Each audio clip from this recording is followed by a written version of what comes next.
Welcome to the East County Sports Report. I'm Ramon Scott, and I'm joined as always by EastCountySports.com's Dave Dickens. And joining us this week, Dave, this is the coach, John Kentera. Dave, I've always wanted to say that, and probably the only time I'll get to say that, that's Coach's patented line, but I want to thank him for coming here to the studio at Granite Hills High School, but I mostly want to thank you, Dave, for bringing the coach in. Such an interesting guest to have on our little high school podcast we run out here in the East County.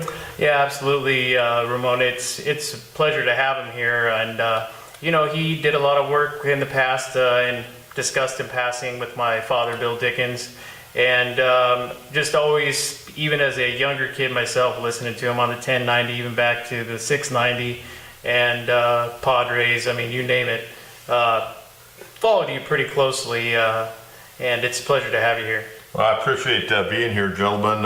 Your dad was a great guy, and I'm sorry he's not here, but I got to tell you, I was on the All-CIF voting committee for 25 years with your dad, and he loved baseball. He loved all sports, but baseball, and that's always been my first love. And we had such a great time.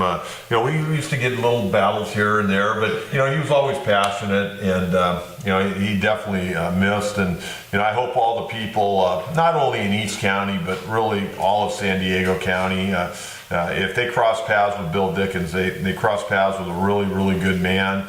And he was kind of like I've always tried to be. I've always tried to be the athlete and coach's best friend. Right. And your dad was definitely that. And Ramon, it's great being here and very happy to be here. Well, thanks for those kind words about Dave's dad and my friend. And it's funny because he really revered you and what you guys were doing, but yet he would still say, "Oh, those guys, those electronic media, the TV, the radio, they're gonna be broadcasting every game one day, and no one's gonna read these stories." But as it turns out, I mean, there's still a certain magic to a written football story describing the details of a game and things like that. Coach, you've been a coach, an administrator, everything around high school sports, but I can remember going back to that high school scoreboard show nearly 20 years, probably longer than that now, and some of my peers used to call in their game reports on Friday nights while you'd do those scores, and all the players and coaches would listen to that show and wait for their score and their highlights. And people from our newspaper out here, the Daily Californian, which we worked with Bill for so long, people like Greg Eichelberger, Karen Perlman, Steve Dolan, Jason and Paula Bott. Just some of the names that would call in scores to you. That show was just terrific. Well, it's kind of interesting. We started that show originally on a Saturday morning in 1990, but I wanted to move it to Friday night when people were coming home. My time slot wasn't great for a long time, 11 to 1, but people, they'd have parties after the game.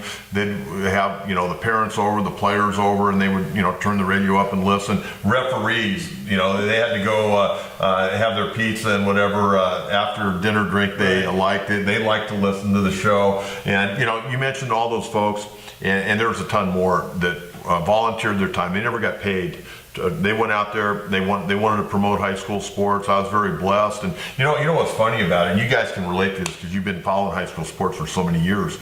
When I started that show in 90 and then especially in 91 where I had to scurry and get scores, I wasn't just doing San Diego, I was doing Orange County, LA, Inland Empire. I was trying to get as many scores as I could. Well, there's no internet, okay? And some papers, Daily California was great. There were some other papers that weren't so great about wanting to give out scores, so they thought we're going to hurt their subscription the next day. But we would call 7-Elevens and say, "Hey, do you have the score of such and such a game?" We were doing everything to get scores, and we got a ton of them, but the way it was then compared to now, man, it's like shooting fish in a barrel nowadays. You can get scores as soon as a guy scores a touchdown. Yeah, I've heard a lot of stories. That was going to go into the memory books for sure. Calling 7-Eleven. Now we have apps. We can look at every score up to the second. Yeah, we made a lot of phone calls back then trying to get the information that we need. I mean, I was awestruck just having you here right now, Coach, but calling in my score to you one time, giving a report. I mean, that was just a thrill. Dave, one thing about the coach that you can always count on was his fairness, his honesty, trying to spread the wealth, if you will, around all the teams throughout the county. Right.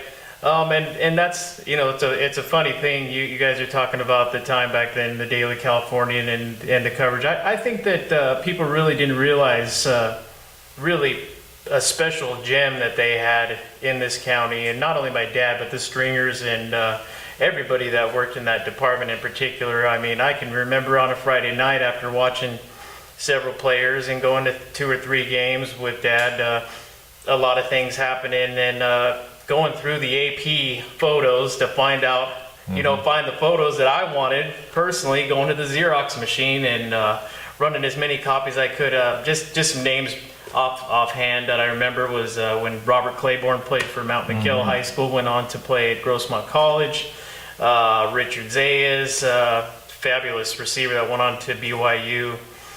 Just players like that, and it wasn't the professionals that I was looking for. It was all the kids that I was watching, being a kid myself, and there was even a year in there that I was a ball boy for Grossmont College. And let me tell you, a ball boy for Coach Jordan, boy, you better have that ball dry or he's going to throw you out on the field. So, no, it's some great memories. It's great that Coach remembers all those types of things and how important the Californian was. And I say we get into some of the games now today. Yeah, sure. I do want to promote Coach's show, though, first, before we do that. We don't want to say that Coach took a hiatus from the high school scene. He was definitely still involved. He's still involved with CIF, the media panels as well, the selection process of all CIF players. But now we're getting the high-profile Coach back. Coach, you brought your show back in a new format, if you will, on 97.3 The Fan, the Padres flagship. You got Braden Suprenant. You guys do a little preview on Thursday night. You have coaches, you have players. We're back, right? Well, we're definitely back, and I'm excited about it. I mean, I'll tell you guys a funny story. I've been married 35 years, and the first date I had with my wife, I was a junior college baseball coach at Maricosta, and we went out to dinner, and we're sitting there, and I said to her, I go, what do you think it would be like to be married to a coach, and so on and so forth, and I said, the one thing I really like to do is I like to go to high school football games on Friday nights. Well, 4 months later, I asked her to marry me. A year later, we got married. We've been married 35 years, and I couldn't have done a lot of this stuff, to be honest with you guys. Not many wives would let their husbands leave for 25 years in a row on a Friday night and leave her at home to go watch a high school football game and talk about it. So I got to give my wife a lot of love on that. Dave, we could talk about players and teams all night, but I'm sure you're right. Maybe we can cover some of the things about East County history as we roll along, but we could be here all night and fill up YouTube, and they'd get mad at us talking to Coach about everything that I want to talk about. True. I will talk about some of the games this week. We'll preview the games with Coach, and then maybe we will reminisce along the way. Going to start with the El Capitan Vaqueros. They're visiting West Hills High School in our big game this week, Dave, and this is going to be for the Tony Burner Trophy, and it's going to be a special night.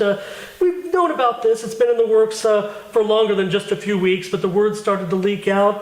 Coach Burner started to get a trophy going, a beautiful trophy that we caught a look at yesterday on Twitter, and it's going to be a special night honoring Ron's son, who we just lost over a year ago. So El Cap and West Hills are going to play for the Tony Burner Trophy. Tell us about it. Yeah, I was fortunate to talk to Coach Burner last year around this time, and he was already having somewhat of an idea, and he didn't really follow up on it too much at first, but so they were like, we really don't have anything. Everybody else does, and we are a rivalry, a friendly rivalry. As you know, Burner coached with Coach Casey. He was a defensive backs coach at Coach Casey Ash. at West Hills.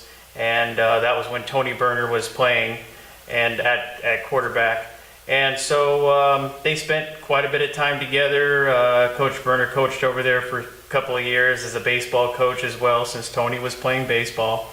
And he just stayed in contact with those guys. And, really an all-star cast back then. I mean, if you think about it, you got Steve Sutton, you got Casey Ash, you got Ron Burner. I mean, correct me if I'm wrong, that's a pretty good cast of fantastic coaches.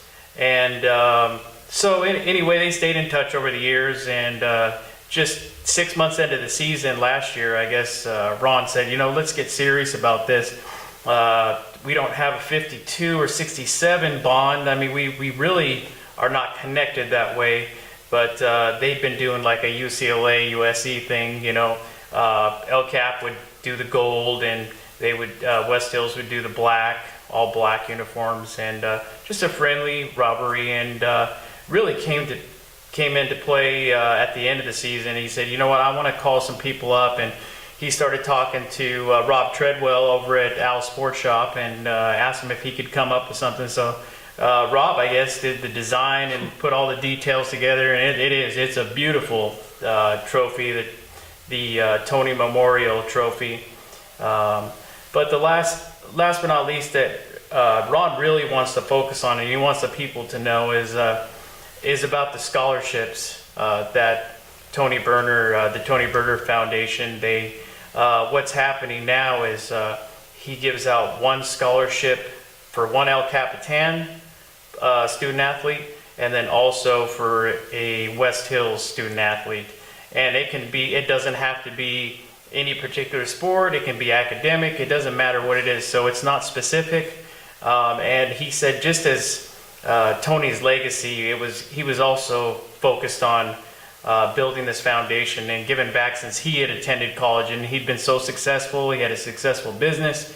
So they decided to name it after him and make sure that they gave back to the community. And I think that's a wonderful thing, especially to have it in the East County. And for that trophy, if anybody gets to see that, it's a beautiful trophy, beautiful foundation, and just great people.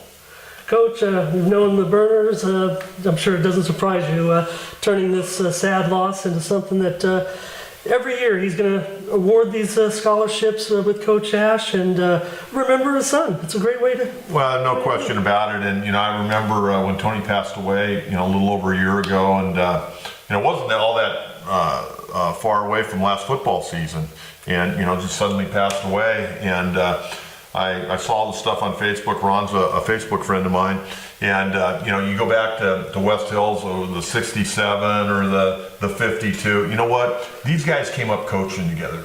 Coach Ash and Coach Berner, they were on the same staffs together. They've known one another. Their families have known one another forever. Tony was a quarterback. You mentioned he played baseball over there. I think this is great. And this is really what high school sports is all about. And I think we've lost sight sometimes of high school sports because guys are transferring here, guys are transferring there. High school sports is about community. And Friday night is going to be, I get goosebumps on my forearms right now just thinking about the emotion that's going to be out there. And I hope that these players, and I know the coaches will, but I hope these young players, I know it's hard when you're playing, but these kids are going to play in the first annual Tony Berner Memorial football game, and I hope that they do a little research. I hope the coaches, I'm sure, are going to tell them a little bit about Tony and the history of him and what he was all about. And 20 years, 25 years from now, hopefully a lot of the kids that are playing on Friday night, their kids will get an opportunity to play in this game years later. It's going to be a lot of emotion, and it's going to be a heck of a football game too, I think. A heck of a football game. And okay, so I did a little research on Tony Berner. Didn't do a little research. We knew this. Tony once completed 32 passes in a single football game. At the time, it was one of the best. What you're trying to tell me, when he was at Westfield, they didn't run the wing team. Well, you know what, right? Think of who's calling the shots, right? But turning that into this week's game, I don't think that Jordan Young and Wick Hauser are going to combine for 32 completions together. Now, that's not to say that they're not great quarterbacks. They're both great leaders of their teams, but we know that Jordan's been taking it a little bit on the run, and that's what El Cap's going to have to watch for this week. Last year was a bit of a surprise, a defensive duel. Dave, we thought it would be kind of a high-scoring game, and we had it talked about it on our show. Turned out to be 10-3, Coach. In Lakeside, Young had a 45-yard run and a 30-yard touchdown pass on the game's only scoring drive. This isn't a league game anymore, however, so I think what you say is very significant, that they're willing to keep this series going. West Hills is seeking its first 5-0 start since 2012. That's their next best start since they went 9-0 back with that 1995 team that went to the CIF playoffs and eventually lost to El Camino in 2 overtimes. The series stands 16-14 in favor of West Hills. So I'm not sure who's going to be grabbing that perpetual trophy first. West Hills are trying to win their second straight game versus El Cap for the first time since 2005. As it stands right now, the Wolfpack are expected to win this game. If you looked at the rankings a little bit, and I'm going to have to rate this one very close, I'm going West Hills by a touchdown. I think West Hills obviously is the favorite going in, but in a game of emotion like this, you just never know, and it always comes down really to the turnover battle. But West Hills off to a great start. They're playing well. You know, they had a good year last year. I mean, they finished 6-5 last year. They got beaten that playoff game early, and they've come back and gotten off to a really nice start. Where El Cap, on the other hand, they've had their struggles a little bit. They haven't maybe had some of the skill guys that they've had in the past, but I still think with the emotion involved, everything that's going on, I think it's going to be a good ball game. Dave, El Cap's played a tough schedule. They got their win last week, and they looked very good. And you spoke with Yaphet Yokley, the talented, speedy wide receiver of the Vaqueros today, and I'm sure that the events surrounding this week's game have them a little fired up. Yeah, absolutely, and especially some of the younger ones, not necessarily knowing so much about the significance of the game, the history. Although they're definitely been educated, Coach Berner has told them about it, and I think he's going to have them ready. I think a lot of what's happened to El Cap, and that's happened for quite a few years now, is they have a really tough schedule that they have put together for them. And talking to Ron on that, you know, he said, I look at it this way, though. When I get that 100th win, I want to have earned those particular wins. I don't want any patsy games or anything like that. I want hard-earned wins, and I don't want to go out, you know, as being the guy that played, you know, some of those Division 4, Division 5 teams and beat those teams. And I think he's got a good point there. And I think El Cap, I'm going to disagree with you on this time.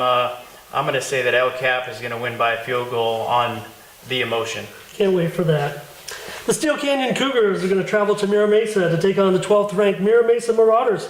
This is one of the top games, if not the top game in the county this week. This is the case, Coach, of which kind of methodology you prefer to rank your high school football teams. Get this, undefeated Mira Mesa, they racked up 14 points in the UT poll this week, but the Cougars didn't receive any votes. Yet you look at the power rankings, the Cougars are 11th and Mira Mesa's 25th. I tend to lean with the computers in this one, but what do you think of our poll, if you will? You and I, we vote on it. A bunch of other guys, about 30 people do, and that's about the eye test. And the rest is really based on computer mathematics. It is an exact formula. Well, you know, I think Steele Canyon, you know, they lost a lot. They lost their quarterback, who is down, I believe, at Southwestern now, doing a great job. And, you know, I really liked him. I saw him as a junior, and I was real impressed with him. And then they got on that great run last year and ended up winning the state title.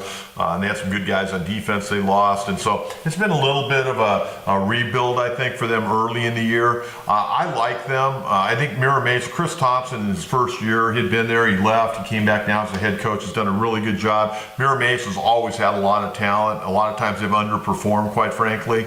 I think it'll be a really good game. I think I'm going to go with Steele Canyon in this one. I just think that with what they've got right now, and I'm not sure Mira Mesa has really been tested like they're going to be tested this week. Dave, the two teams had never played before until they met those two games last year, once in the regular season, once again in the playoffs. The Cougars outscored Mira Mesa by a combined 40 points. What say you? Yeah, and like Coach was touching on, I mean, they did lose quite a few fantastic players, Fish being one of them, and he is doing a fantastic job down at Southwestern, and hopefully we'll see him back in there. He was a little banged up, didn't play last week, but that's to be talked about later. I think Steele Canyon, I mean, they're on a roll. They started off the same way last year. You know, they lost one game, and I think they just needed to start eliminating the penalties. They had quite a few penalties in quite a few of those first couple of games, and they're learning to play together. And plus, they have that new quarterback that came out of New Jersey, Nathan Barnett. And I think, Coach, the thing that he brings to the table is the same thing kind of as Thomas Fishburne does. He wants to draw back, he wants to look to pass, but he's quick to take off running. And it's really worked for him so far. He scored 2 touchdowns in the final quarter to beat Brawley, and they scored 4 touchdowns in their next victory. So they've replaced him, maybe not to an extent that Fishburne did, but this is definitely a good situation moving forward for Steele Canyon with Barnett at quarterback. You know, one thing I want to say, we all have to be cognizant of this this year. This is the first year where we started playing football in the middle of August, okay?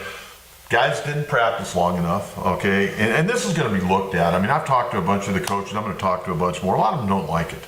They don't like having started early. It also hurts their younger programs when you got freshman programs and guys who've never played football before. It takes away some practice time, getting them organized. But, some teams, they got off to a slow start that you thought were going to be pretty good. Well, some of them didn't even have a scrimmage this year, okay? And that's a problem, okay? Especially if you're trying to kind of rebuild your squad. So, to your point, Steele Can last year, they got off to a kind of a so-so start, but then they got on that great roll and just kept going and going and going. And I think we're going to see that from other teams as they continue to log practice time and make adjustments and get to know their personnel even better. But, this is a wait and see for me starting high school football in the middle of August. Steele has a couple of injuries in the backfield right now, Dave, but Nathan's going to be looking for Chance Johnson, who's an unheralded two-way star right now. Right. He had a great game last week, offensively and defensively. And, of course, Billy Tellis had 2 sacks, including a strip sack last week. They'll be looking to contain Noah Tumblin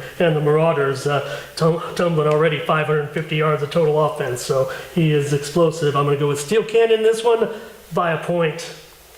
Yeah, I think definitely. I mean, they've already beat them twice. I know there was a change in rosters and, whether they left or, even with the injuries in the backfield. I think that Scott Longerbone is going to find a way to win, and I'm going to take Steele for sure by field goal. Dave, another undefeated team in the East County, the Christian Patriots. They're 4-0 after that big win over Monte Vista, the East County Showdown 2 weeks ago, but they're going to play a tough team, Santa Fe Christian. The Patriots have moved up into those power rankings. Maybe we don't think of Christian rating that high, but they're 13th right now, inside the top 15 in those computer power rankings. But this is a tough game because Santa Fe Christian matches up very well. They were former league foes from several years back, and the game last year, Christian hosted Santa Fe Christian. I think Christian was expected to win that game. Santa Fe Christian was the bigger team, the stronger team off the line of scrimmage. They came in here and racked Christian 30-7. Well, you go, and that, by the way, for the fans, you want to get a doubleheader on Friday. That game's at 3:30, so you can go to that game. Try to get through that Friday traffic and get to one of the other games. Maybe head down and watch the Tony Berner Memorial game or whatever game you'd like to. But that's going to be a 3:30 game at Santa Fe Christian. Santa Fe Christian's got a great program. They've done a great job with that program for years. Christian, every year Christian's winning 9, 10 games. I mean, Christian, I don't think they get to play in the county because they don't necessarily venture out and play some of the bigger boys. But hey, you know what? They're playing in their division. They've got a great program. And I think if anybody was paying attention early in the year, when they beat Jamon McClendon and Monte Vista, that's a heck of a win because that's a pretty good football team, a team that won a title a year ago. So, I think don't underestimate Christian, but I'll guarantee you having the home field advantage on Friday afternoon, I'm sure a lot of the fans at Santa Fe Christian are going to hang around after their final bell on Friday from school to watch that ball game. That's going to be a fun game. Dave, the job that they did on, the Patriots did on Jamon that week, they knew Jamon was going to get his, and he did. He got over 2 Bills rushing, but they prevented that big play. They prevented him from going for those long runs, and that was the difference in them winning the game. Christian didn't do well offensively in the second half against Monte Vista's defense, but they did the job containing Jamon's long runs. And you know what? They got a trip around San Diego Bay on that speedboat. They called that the upset of the week. Dave, the Patriots and the Eagles. Yeah, I don't know sometimes. Hamamoto's a heck of a coach, but 49 carries. I had a conversation, and I don't want to name the coach, but from the other side, that was kind of wondering about that. He spoke to me in confidence, and he said, that's a lot of times to give even a big guy like that. Sometimes if they go up against somebody bigger and faster, there's a possibility of injury, and that's what they brought to my attention. That's a good point. But I mean, he is a man among children, I will say, because he's a big boy, a lot of endurance, a lot of strength. But back to Christian, I think they did contain him really well. But Santa Fe Christian at home, it's kind of hard to pick against them, and they got a heck of a program.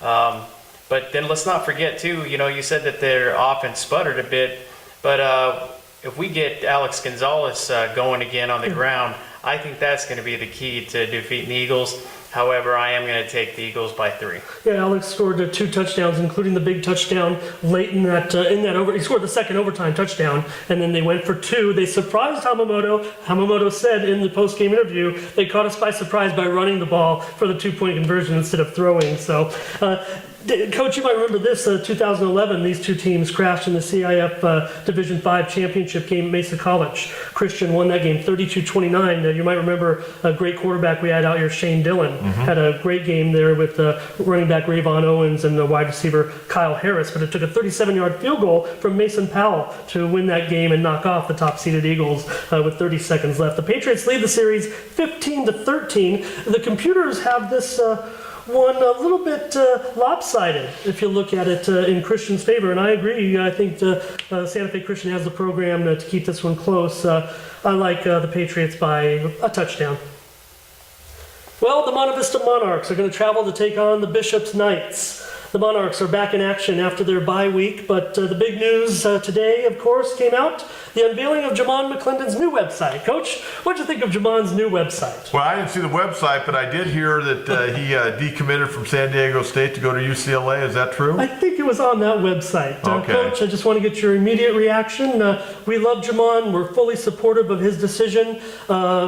I can't wait to see him in that UCLA uniform. I think it's great for him. I'm disappointed like a lot of people, but I just want to see Jamon do well, and I'm looking forward to it. I will say the Aztecs right now are coming off that win over 25th ranked Arizona State. The Bruins are 0-3, but 2 years down the road, they're going to be playing each other. It's going to be great. Well, Ramon, I saw Jamon 2 years ago, and I didn't know anything about him. I saw tape of him, and I go, holy cow, who's this guy? And then I find out he's a sophomore. And then I watched him last year and what he did. And so I was expecting big things. You know, it's too bad for San Diego State, but you know what? He's a young man. You know, this is the biggest decision that these young people have to make in their life. I mean, until they decide to get married one day, this is the toughest decision they have to make. I mean, and, you know, UCLA, it's hard to turn down UCLA or USC for that matter. It's a tough one. You know, I remember, I'll just tell you a little history. Ricky Williams, a lot of people don't know this. When Ricky signed to go to the University of Texas, I was one of 5 people that was with him, and I had gotten to know Ricky pretty well. And I was sitting out in front of Patrick Henry High School, waiting for Ricky to get done with his early morning class, and then he was going to sign his national letter of intent.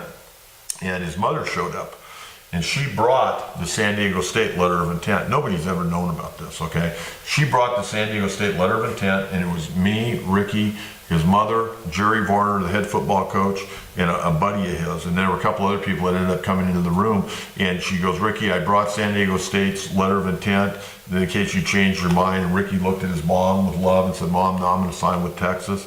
So he took the letter. He asked me, he goes, Coach Kentera, will you take this back to Coach Tollner and Coach Schramm? I go, yeah, I'll take it back. I really want to, but I'd like to take it back signed. You know, I was joking with him, but you got to go where your heart is. And, you know, I wish Jamon McClendon all the best. Hope he finishes off his senior year in fine fashion. I don't think anything's going to stop Jamon right now, Dave. UCLA is going to have a little bit of an open mix when Jamon arrives in Westwood in the backfield. So I think he will still be motivated, and the Monarchs still have the motivations of still trying to win a league championship and then making amends for their state championship run.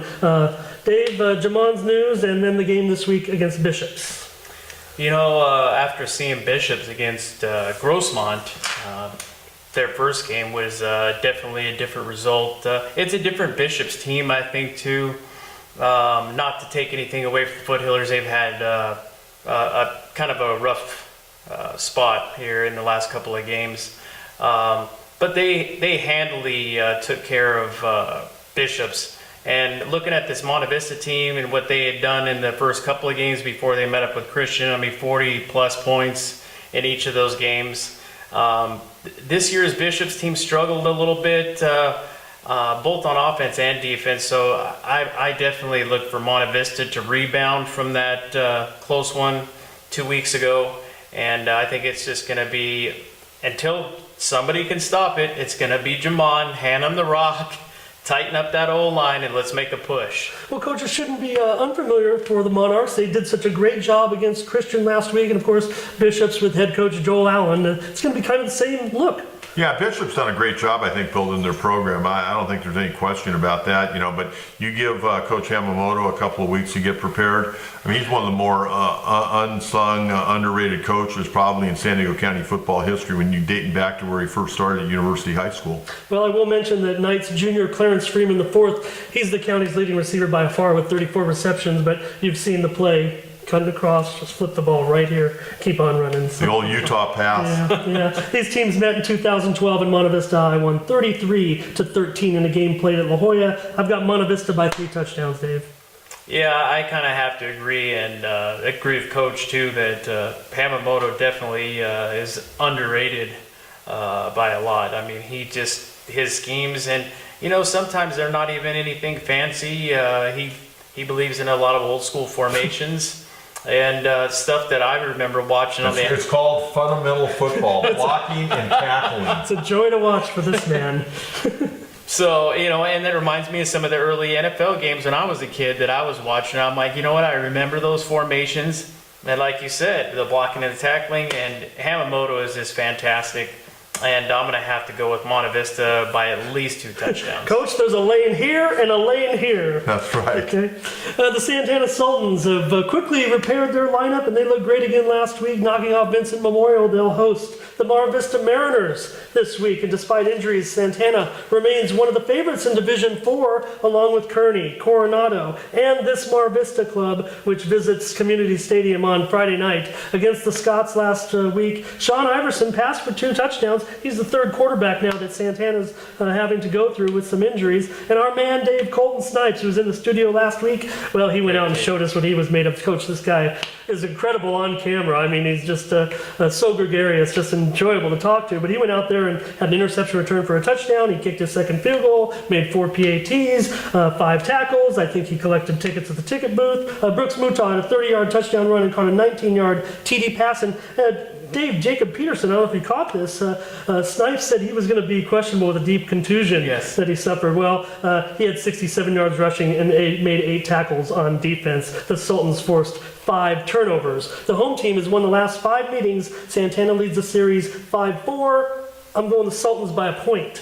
Yeah, I was fortunate to see this team last year, or these 2 teams clash down at Mar Vista. They match up pretty well. They like playing each other. It's a friendly, somewhat of a rivalry type of thing. But again, we have different casts now.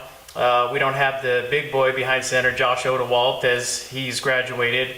And not to mention Nathan Temple. We're still not sure when he's going to come back after that collarbone injury against Sarah.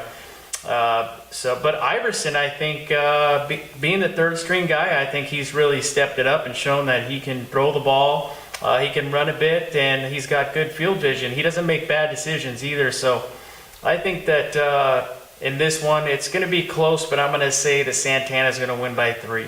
I think it'll be a tight ball game. I think nobody really expects anything out of Mar Vista every year, but they do a great job. Their kids are tough, hard-nosed kids. They compete. They run the system. I think it'll be a really tight ball game. I think that's probably a toss-up, but I think Santana may have a little bit more firepower on offense. I think where Mar Vista's probably a little bit more methodical. Division 4 is really going to shape up to be exciting for the Sultans. I still think, despite these injuries to Temple and Litton, I think that they're still going to compete deep into Division 4. Well, the Poway Titans are going to travel to meet the Grossmont Foothillers. Grossmont invited Rancho Verde here last week, Coach, on short notice for an impromptu game in the Mustangs. They were impressive, yes, 2nd-ranked team from the southern section, 61-3 over Grossmont. I don't think there's any regret on Coach Carlo's mind, except for the fact that the sideline ended up being like a mash unit. At the end of the game, we lost Zach Ferris to a back injury. He could miss this week, and they've had also Robert Tucker, a good-looking sophomore running back. He might have suffered a concussion, and he could miss this week's game. But it's going to be a tough one with Poway, Dave. But I think with Jamie Odom and his receivers, it's going to be competitive. Yeah, and then looking at the Poway game earlier when they came down to play the East County team right here at Granite Hills High School. If you recall, that was a really close one. I believe it was a 17-13 Granite Hills win at the end of the game. Poway, I think we touched on them before too, and quite a few of the media have talked on them. They can either be really good or they can be really bad. I'm going to say they're actually somewhere in between. I'm still suspect on Poway, but on the other hand, the Foothillers have, like you said, they had the MASH unit on the sidelines last week, and they did lose a lot of key players. But I think with all these losses, I think they're going to regroup, and I think that they do have the best person that they could have leading that team in Tom Carlo, and I think he's going to put it together, and I think that if they keep Jamie Odom in that pocket as opposed to taking off, I think if they keep him upright, that's going to be the key to beating them. Well, you take a look at Poway, they're rebuilding their program. They went through a coaching change. The second year this coaching staff's in. Last year was a miserable year. They're rebuilding. They're starting to get some confidence back in the program. This will be a really good test, I think, for them. And I think it's going to be a good test for Grossman. I mean, you mentioned Tom Carlo. I've known Tommy Carlo for a long time. He's been around football his entire life, and he's an emotional guy. Does a great job of promoting his program. And he got his work cut out for him this week of practice, because, I mean, that was a humbling experience. I don't care if they're number one team in the country, number one team in the state, or whoever they're playing. Right. I mean, you get beat by that kind of score, you got to get your guys back mentally. And but I think, you know what, you're not going to play anybody any tougher all year. I don't care, even if you get to the state playoffs. That team they played last week, they bulldozed them, okay? So I think it'll be a good game. I kind of like Grossman in this game, because you brought up the point, Poway's kind of up and down. I think it'll be an interesting game, but I think I'd have to go with Grossman in this one. Yeah, protect Jamie Odom. That's what they're going to have to do. Titans have 12 sacks this season, and of course, Poway's going to run, and do some more running. Josh Butler, the junior, is their running back, and they did get some nice quarterback play in their last game from Maximus Brown. Hillers lead the all-time series 2-0. It's kind of surprising, only 2 games between these two teams. The Hillers won a home and home back in 2014-15. Grossman by a point. Southwest El Centro is going to come out to meet the Granite Hills Eagles right here at Valley Stadium. The undefeated Eagles are starting to attract attention now as one of the top 15 teams in the county. Eagles junior Junie Harris returned an interception for a touchdown last week. He got nominated for the County Player of the Week honors on the PPR. Let's vote for him. And Gideon Alaba. Coach, not only was Gideon the charismatic defensive leader of these Eagles, not only was he the homecoming king, but he had an interception as well. Chris Ostring also hooked up with James Johnson for a 60-yard TD pass. Johnson really starting to emerge as a top receiver in the East County. Dave? Yeah, I think it's been kind of unexpected by, you talk about the computer rankings and all of the media, really, and even other schools are surprised, especially the teams that are in the Hills League, to see the Granite Hills Eagles are at the top of the Hills League. Now, they haven't started league play yet, and that could have a lot to do with what they end up. But these non-league games that they've played them well. A lot of them have been very close. But that's what they've done, is they've made those key plays, those key turnovers.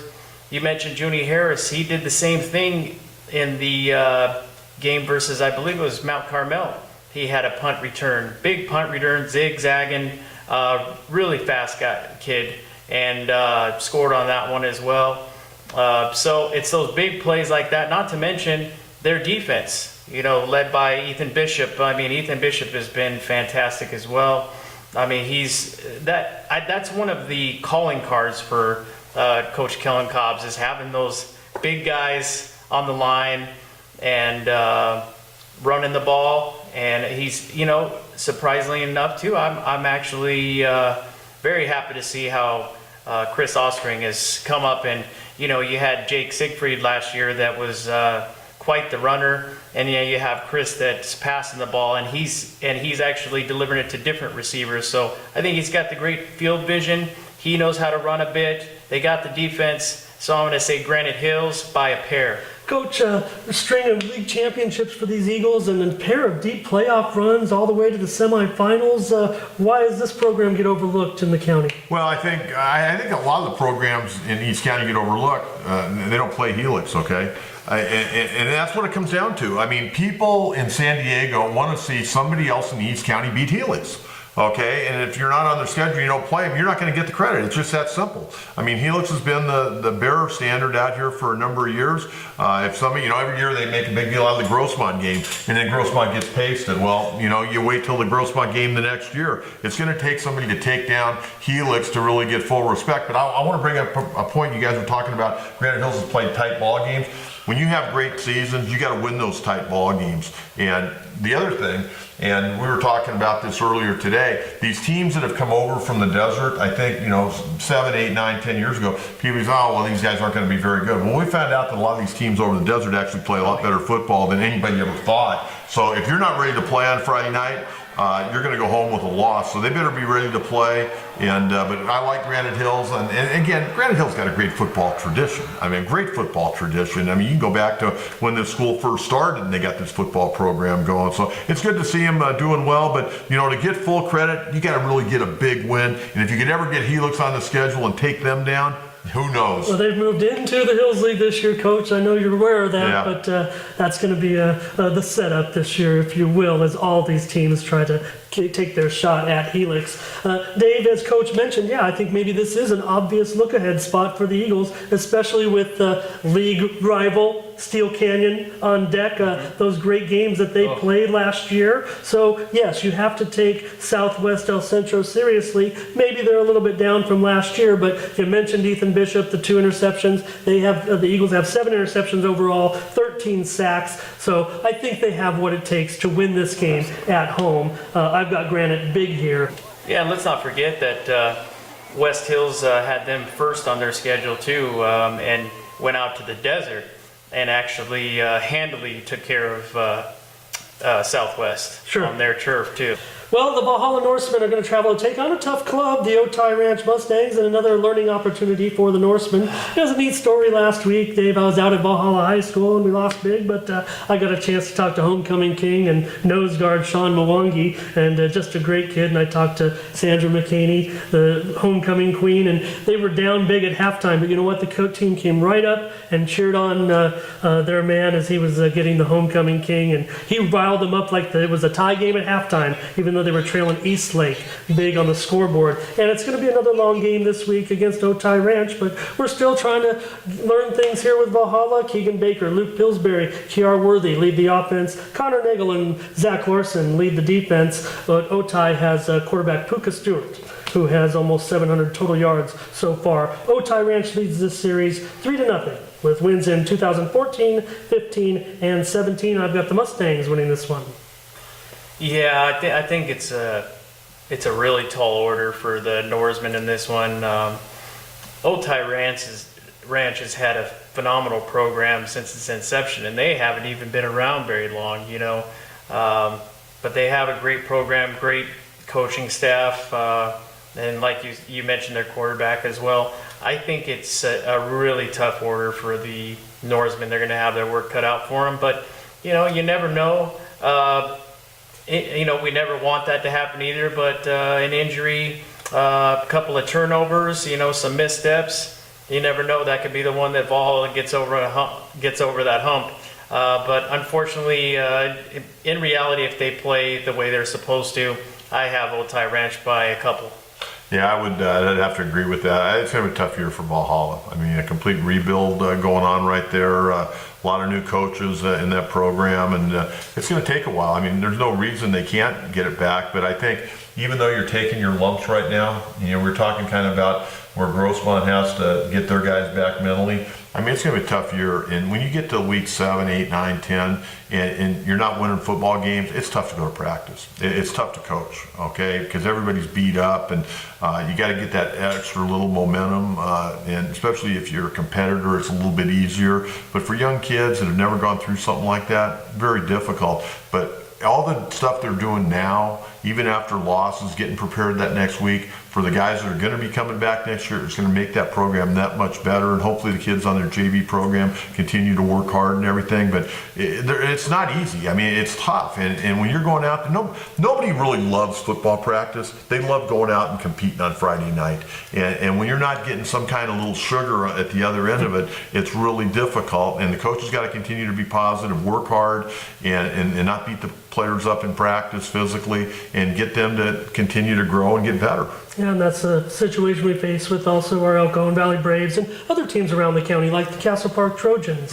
Just having enough bodies. Coach, what are we going to do in the future about some of these programs? I think, are we losing interest in football? Just to wrap up a little bit on what we might have talked about earlier about the situations surrounding football. Okay, first of all, there's no doubt that the numbers are down. Let me give you this. When I started the high school show back in 1990, there were about 52, 54 high schools. You didn't have a lot of these private schools running around playing football. So that takes away kids from their local areas. Then you got the transfers, and transfers really, when it comes down to it, it's a very small percentage. They're not going to be difference makers anyways. On the field they are, but as far as the numbers in your program, not really.